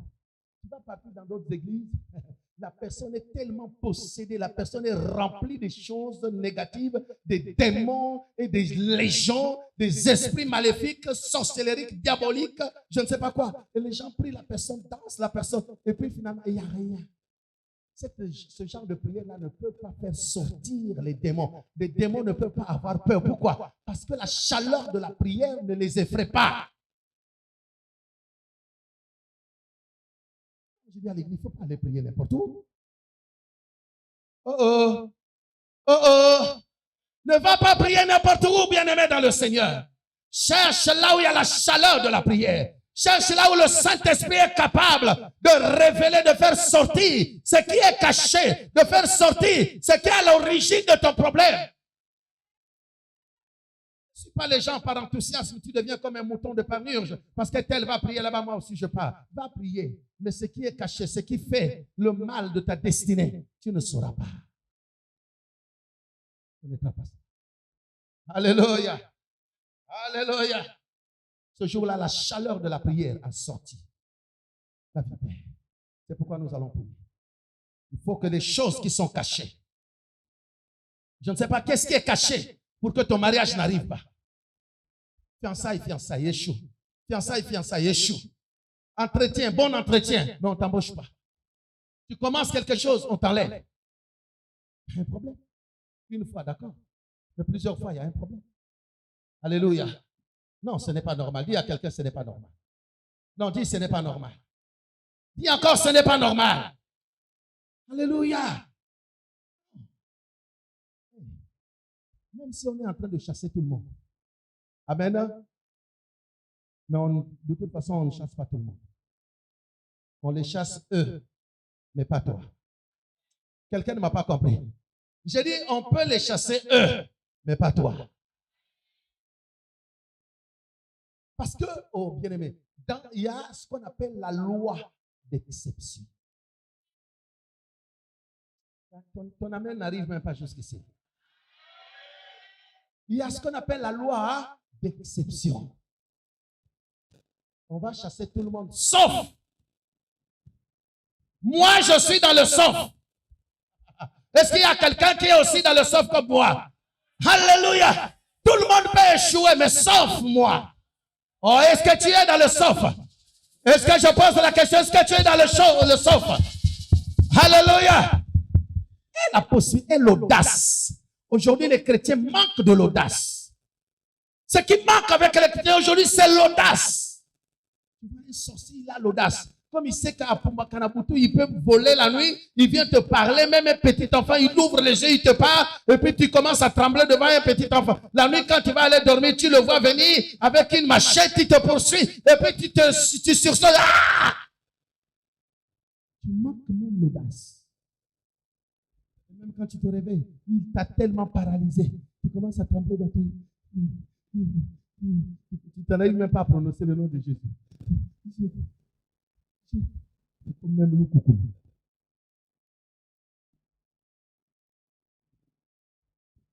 Tu deviens baba. Tu n'arrives même plus. Tu deviens bête au même moment. Tu n'arrives même plus à parler. Non, il faut que tu aies de l'audace. L'église de Christ a besoin de l'audace. Lorsque tu as l'audace, tu vas te lever, tu vas bien aimer, tu vas affronter toutes choses. Je parle à quelqu'un. Je parle à une personne. Révèle ce qui est caché. Le feu révèle ce qui est caché. Amen. Mais le feu aussi a la capacité de donner la brillance à quelque chose. Je donne un exemple. Lorsque tu as une pièce de monnaie, ou bien lorsque les gens traitent de l'or, l'or en réalité c'est une matière brute. L'or n'a pas de valeur aussi longtemps qu'il n'est pas traité. Mais l'or n'a de la valeur que lorsqu'il est après avoir passé par le feu. Est-ce que je parle à quelqu'un? C'est pourquoi Dieu nous a envoyé, c'est-à-dire il envoie le feu dans nos vies pour que désormais tu puisses briller. Parce que Dieu avait vu, pasteur, que nos vies, sur nos vies, il y a quelque chose comme une espèce de rouille. Vous connaissez la rouille, n'est-ce pas? Ça rouillé. C'est comme s'il y a la rouille. Quand il y a la rouille sur un métal, même sur une pièce d'argent, je vois mes 1 centime, j'en ai tellement les 1 centime chez moi à la maison. Tellement que je les ai empilés dans une boîte. Des fois, il y en a d'autres, ça devient noir. Maintenant, prends un centime là, va chez le commerçant. Il ne va pas accepter ça. N'est-ce pas? Pourquoi? Parce qu'il y a la rouille. Mais il a besoin que par exemple, cette pièce de monnaie là passe par le feu. Quand il va passer par le feu, ensuite, ça va recevoir quoi? Sa brillance. C'est pas de vous recevoir une puissance. Le Saint-Esprit survenant sur vous. Pour que tu puisses faire quoi? Récupérer ta brillance. Oh, lève-toi avec moi. Lève-toi avec moi. Tu as dit, je dois récupérer ma brillance. Dis avec moi, je dois récupérer ma brillance. Mais quelqu'un, tu es en train de parler comme c'est quelqu'un qui je ne sais pas quoi. Non, tu dois récupérer ta brillance. Écoutez, vous savez comment fonctionne le monde des ténèbres? Le monde des ténèbres arrive dans ta vie. Ils vont faire quoi? Ils vont enrouiller ta vie. Il y a beaucoup de personnes dans les églises. Leur vie est rouillée. Le domaine du mariage rouillé. Le domaine de fiançailles rouillé. Le domaine de fécondité rouillé. Le domaine d'élévation rouillé. Le domaine de santé rouillé. C'est pourquoi de fois quand surtout dans le domaine de santé, quand c'est rouillé, de fois aujourd'hui tu es bien. Demain matin quand on va te réveiller, quand on t'appelle, tu viens pas à l'église, la liberté, parce que le domaine de la santé est rouillé. Alléluia. Alléluia. Mais Dieu, par le feu, est capable de venir enlever la rouille. Ah, le monde de la sorcellerie qui a enrouillé ta vie pour que tu ne puisses pas briller. Je déclare ce matin que je déclare et je prophétise que tu puisses reconquérir ta brillance. Je dis que tu puisses reconquérir ta brillance. Alors, si tu le crois avec moi, commence à dire, je dois reconquérir ma brillance. Je dois reconquérir.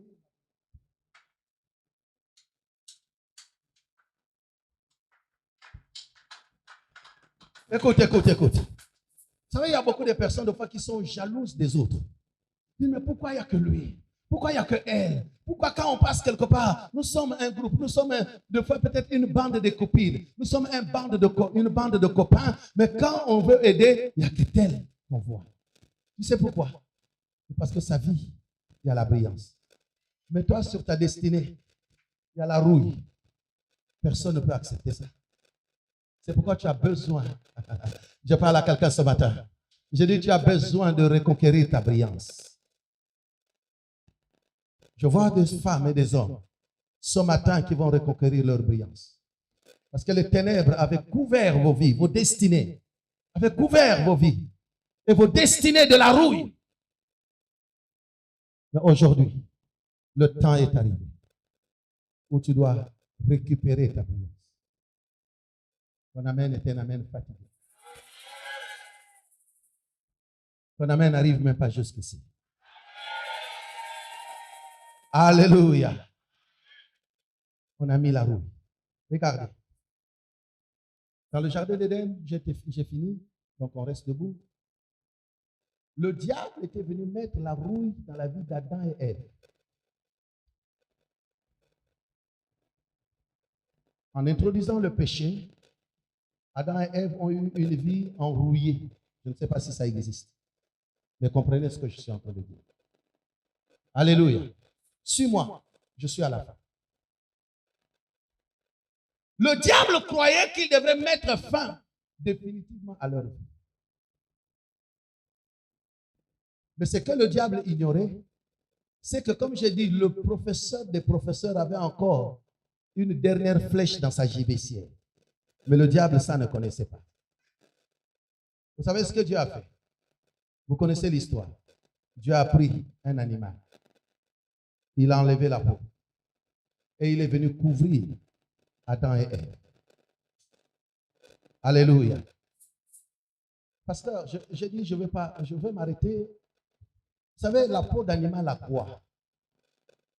Je veux que quelqu'un me réponde. Sur la peau d'animal, il y a quoi? Ok.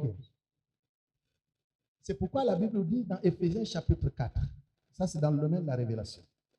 C'est pourquoi aux uns, il a mis comme apôtres, aux autres comme pasteurs. Si tu veux connaître la dimension des... Ça c'est pour les pasteurs. Non, je n'arrive pas. Alléluia. Alléluia. Il y a une dimension prophétique dedans. Dieu les a couverts de cela. Alléluia. Et c'est pourquoi vous allez voir qu'en ce moment-là, parce que quand le diable voulait, parce qu'en introduisant cela, en mettant la rouille sur la vie d'Adam et Ève, le diable voulait faire quoi? Le diable voulait les tuer immédiatement. Parce que la Bible nous dit quoi? Le salaire du péché.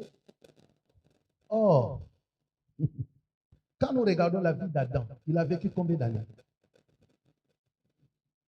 900 combien? 900 combien? 930 ans. Amen.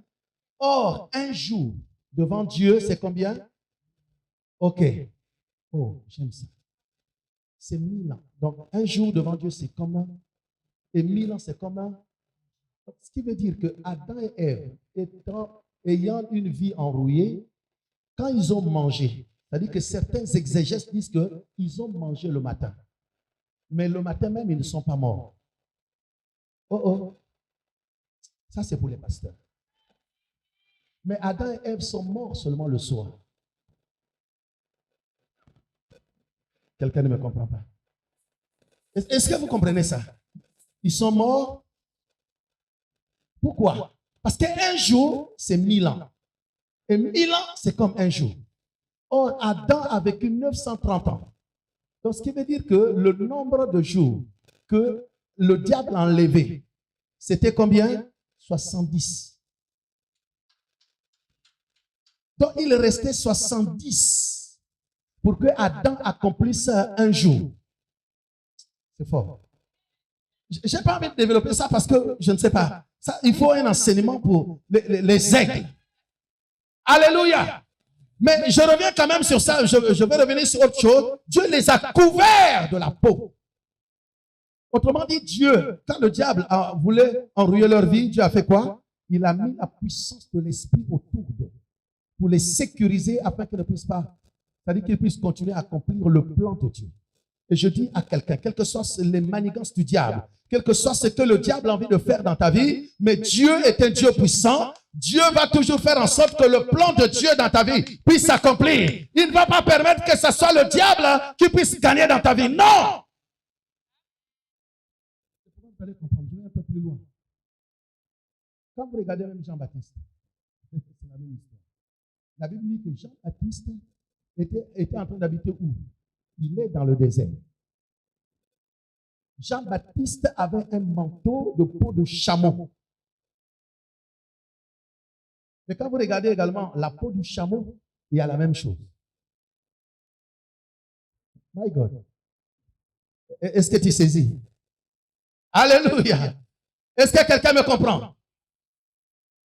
Mais pourquoi la peau du chameau? Ça veut dire que c'est pourquoi beaucoup de personnes, même quand les gens disent, c'est Jean-Baptiste d'ailleurs lui-même qui dit, celui qui viendra après moi vous baptisera de feu et du Saint-Esprit. Mais cela ne veut pas dire que Jean-Baptiste n'avait pas.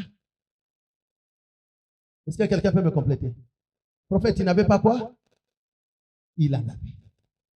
Parce que la peau de chameau, c'était un gage pour Jean-Baptiste. Maman, la dernière fois, nous a dit, le Saint-Esprit nous avait été donné comme quoi? Comme gage. C'est-à-dire que pendant le désert, parce que Jean-Baptiste est dans le désert. Donc, dans le désert, le jour, il fait chaud. La nuit, il fait froid. Donc, la peau de chameau de Jean-Baptiste, ayant des trucs autour, c'était un gage pour pouvoir le sécuriser, le protéger contre toute adversité. Amen. Et puis, comme il était dans le désert, ce n'est pas n'importe quel animal qui peut résister dans le désert. Amène un chien dans le désert, il va vite mourir. Amène un chat dans le désert, il mourra vite. Mais le chameau, il résiste dans le désert. Qu'est-ce que cela veut dire? Cela veut dire que même quand tu as un problème devant toi, peu importe la qualité, peu importe la nature du problème, Dieu t'a déjà doté de quoi? D'une capacité qui dépasse tous les problèmes que tu peux rencontrer dans ta vie. Mon Dieu, mon Dieu, mon Dieu, mon Dieu. Je répète cette phrase. Dieu t'a doté d'une capacité qui dépasse tous les problèmes que tu peux rencontrer dans ta vie. Autrement dit, ça veut dire qu'il n'y a aucun problème que toi tu ne peux surmonter. C'est pourquoi la Bible dit ceci: Dieu ne te laissera pas tenter au-delà de tes forces. Pourquoi? Parce qu'il t'a déjà doté d'une capacité telle. Cette capacité dépasse tous les problèmes, la somme de tous les problèmes que tu peux rencontrer dans ta vie. Souvent, je suis étonné quand les gens disent: oui, tu ne sais pas ce que je vis, hein? C'est tellement difficile. C'est difficile, mais ce n'est pas compliqué. Et ce n'est pas quelque chose qui est insurmontable. Tu as cette capacité-là. Alléluia. Alléluia. Maintenant, aujourd'hui, tu as compris que tu as une puissance. Tu as un feu au-dedans de toi qui est capable de dynamiter. Je vais m'arrêter sur ce thème-là. Je coupe le message. Tu dois dynamiter ton problème. Lève-toi, tu es fatigué comme une vieille dame. C'est quoi ça? Lève-toi. Lève-toi. Nous sommes debout, nous sommes debout. Tape quelqu'un à l'épaule, celui qui est assis là, tu dis: lève-toi. Tu as la puissance du Saint-Esprit. Alléluia. Tu dois dynamiter le problème. Est-ce que je parle aux dynamiteurs aujourd'hui? Non, aujourd'hui, je suis venu parler aux dynamiteurs et dynamiteuses. Et dynamiteuses. Ça, c'est notre français à nous, n'est-ce pas? C'est notre français. Les dynamiteurs et les dynamiteuses. Tu dois dynamiter. Dis à ton frère, à ta soeur, tu dois dynamiter le problème. Dis à quelqu'un, tu dois dynamiter. Yohan, tu dois dynamiter. Si problème il y a dans ta vie, tu dois le dynamiter. Alléluia. Alors commence par élever ta voix. Je ne sais pas quel problème tu as. Aujourd'hui, ce problème doit terminer. Je dis, c'est aujourd'hui que cette situation doit prendre fin. Cela ne dépend pas du pasteur. Cela ne dépend pas de l'église, mais cela dépend de toi. Je dis, cela dépend de toi. Commence par élever ta voix et commence à dynamiter le problème. Si c'est le célibat, commence à dynamiter le célibat. Si bien aimé, c'est la maladie, commence à dynamiter la maladie. Si je ne sais pas si le problème, je ne sais pas lequel, commence à dynamiter. Élève ta voix. Élève ta voix. Élève ta voix. J'ai besoin de personnes qui doivent dynamiter leurs problèmes parce qu'ils sont remplis de l'Esprit de Dieu. Parce qu'ils sont remplis de la puissance de Dieu. Parce qu'ils sont remplis, bien aimés, de l'impactation et ils sont capables d'impacter leur milieu.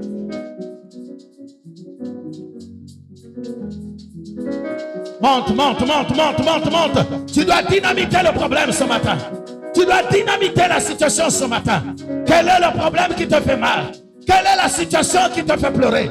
Quel est ce problème qui te fait régresser? Aujourd'hui, c'est aujourd'hui. Tu dois le dynamiter. Tu dois la dynamiter ce matin. Élève ta voix.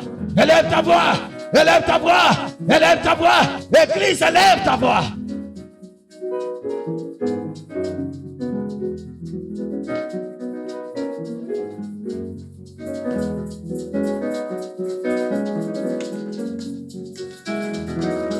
Tu dois dynamiter le problème au travers de ta prière. C'est au travers de ta prière ce matin. Je parle à quelqu'un, c'est au travers de ta prière. Je parle à l'église, c'est au travers de ta prière. Élève ta voix, commence à dynamiter.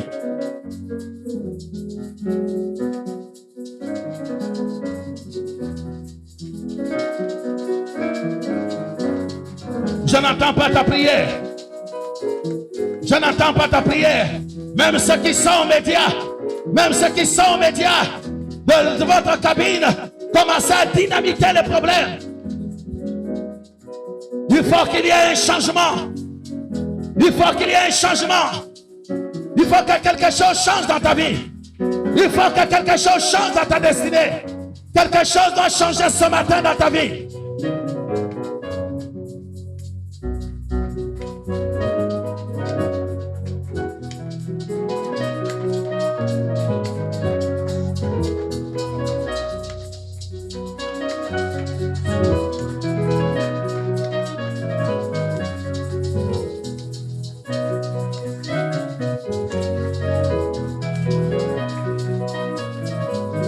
Monte avec moi. Monte avec moi. Monte avec moi. Il y a une manifestation ce matin. Il y a une manifestation ce matin.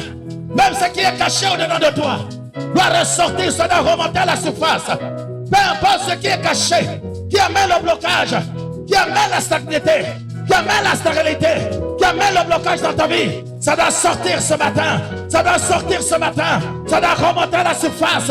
Ça doit se manifester. Le Saint-Esprit est là.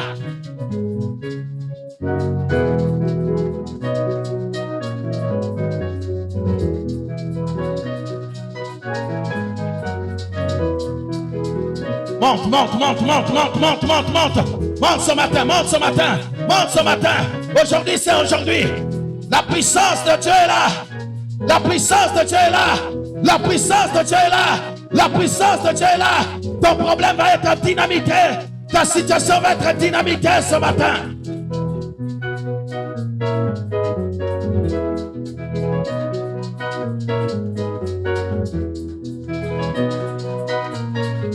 Machandara bro soroba kasenderebe. Dynamite ton problème.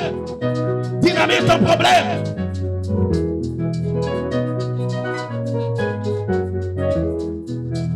Il y a un feu ce matin. Il y a un feu ce matin. Même s'il y a des serpents qui sont cachés, même s'il y a des vipères qui sont cachées, même s'il y a des crocodiles qui sont pas cassés, même s'il y a des caïmans qui sont cachés dans ta famille, aujourd'hui c'est aujourd'hui.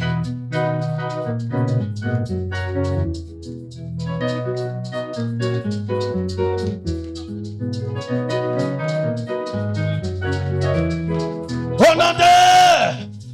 Écoute, tu vas répéter après moi. Je commence par le feu.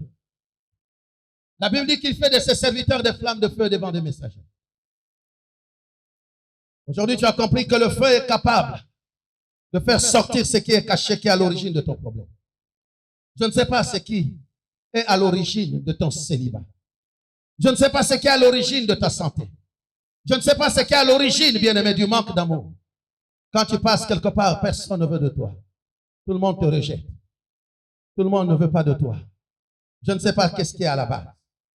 Mais ce matin, peu importe la situation, peu importe le problème, même si c'est une vipère qui est cachée, comme c'était pour le cas de Paul, aujourd'hui la vipère, je dis bien la vipère doit sortir. Je dis la vipère doit sortir. Si tu crois avec moi, donne-moi un amen fort.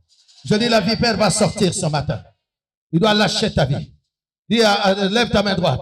Dis, Père éternel, quelle que soit la chose qui est cachée derrière ma destinée, qui m'empêche de vivre pleinement ma destinée, à compter de ce soir, à compter de ce matin, je lève ma voix et je lève ma main et je réclame le feu. Je réclame le feu divin, qu'il descende dans mon corps, qu'il descende dans mon âme, qu'il descende dans mon esprit, et qu'il consume au-dedans de moi toute forme de vipère, toute forme de caïman, toute forme de crocodile, toute forme de grenouille, toute forme de lézard. Alors élève ta voix et réclame le feu. Feu. Le feu doit brûler. Le feu doit brûler. Le feu doit brûler. Le feu doit brûler. Le feu doit brûler ce matin. Ça brûle, ça brûle, ça brûle. Il ne peut pas résister, ça brûle.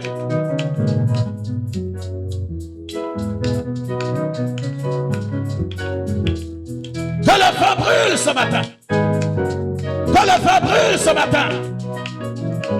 Que le feu brûle ce matin. Le feu brûle. Le feu brûle. Le feu brûle. Dans ton corps, dans ton âme, dans ton esprit. Fire! Fire! Fire! Fire! Fire! Fire! Fire! Fire! Fire! Feu!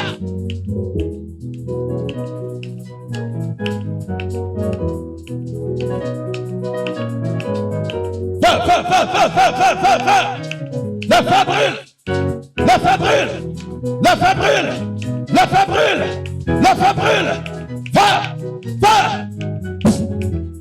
Que le feu brûle. Le feu brûle. Ce matin, le feu doit brûler. Ça doit brûler. Ça doit brûler. Ça doit brûler. Oh, Ramaka Shenderebo. Remaka Sandala. Allez, lâchez prise. Lâchez. Feu. Feu. Feu. Feu. Ça doit brûler. Ça doit brûler. Allez, brûle. Brûle ce matin. Brûle ce matin. Brûle ce matin. Le feu de Dieu.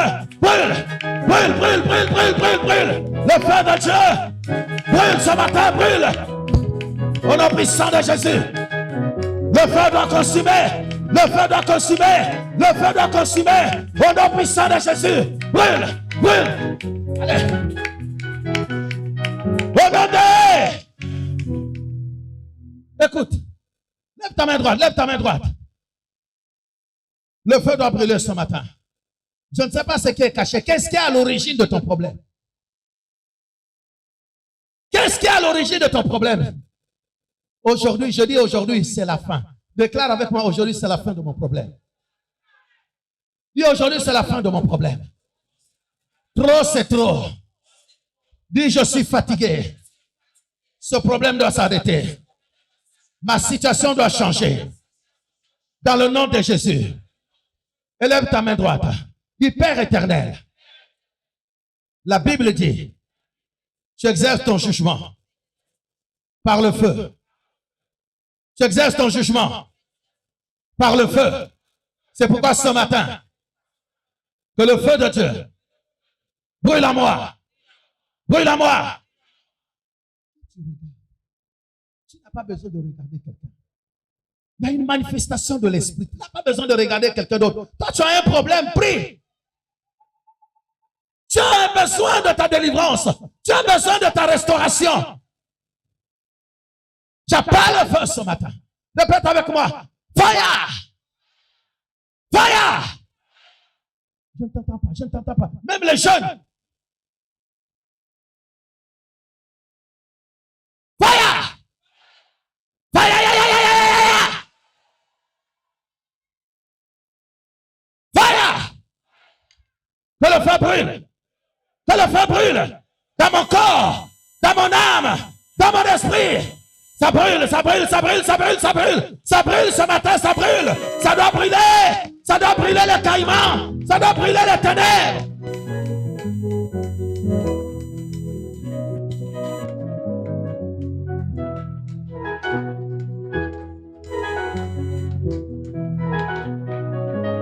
C'est en train de brûler, c'est en train de brûler. C'est en train de brûler quelqu'un. C'est en train de brûler dans ta vie. C'est en train de brûler dans ta destinée. C'est en train de brûler ce matin.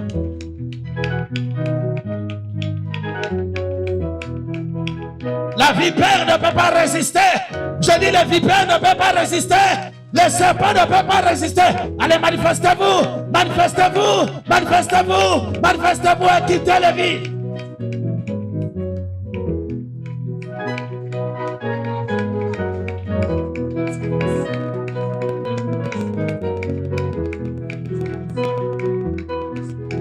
Ils doivent te lâcher. Je dis, ils doivent te libérer. Ils doivent te libérer. Ils doivent te libérer. Ils doivent te libérer. Ils doivent te libérer. Ils doivent te libérer. Lâchez.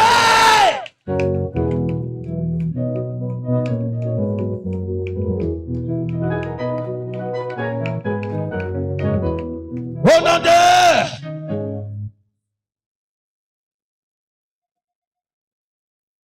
Ne sois pas distrait. Ferme tes yeux. Tu n'as pas besoin de regarder quelqu'un. La prière ne va pas durer longtemps. Bientôt on termine. Ce sont ces choses-là qui ont mené la rouille dans ta vie. Ils ont même enlevé l'éclat de ta vie. Regarde comment tu brillais, même physiquement, tu brillais. Regarde comment tes enfants, on a brouillé même l'intelligence, alors qu'ils étaient très intelligents. On a enlevé même, on a brouillé tout cela. Aujourd'hui, tu dois récupérer ta brillance. Je dis à quelqu'un, tu vas récupérer la brillance de tes enfants.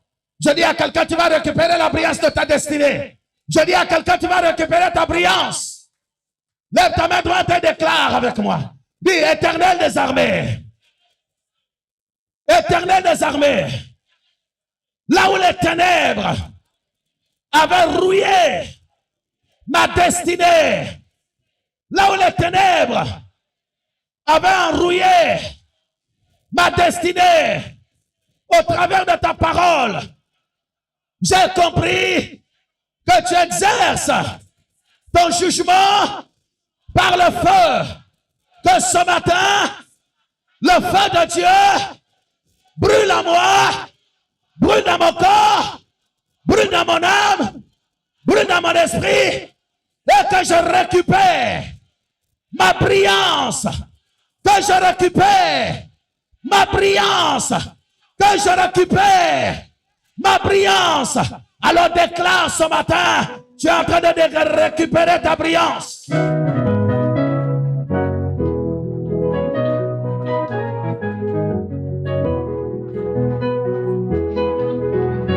Tu dois récupérer ta brillance. Tu dois récupérer ta brillance. Là où on ne te voyait même plus, ce matin, on doit commencer à te voir. Là où tu ne t'es pas considéré, à partir de ce matin, on va commencer à te reconsidérer.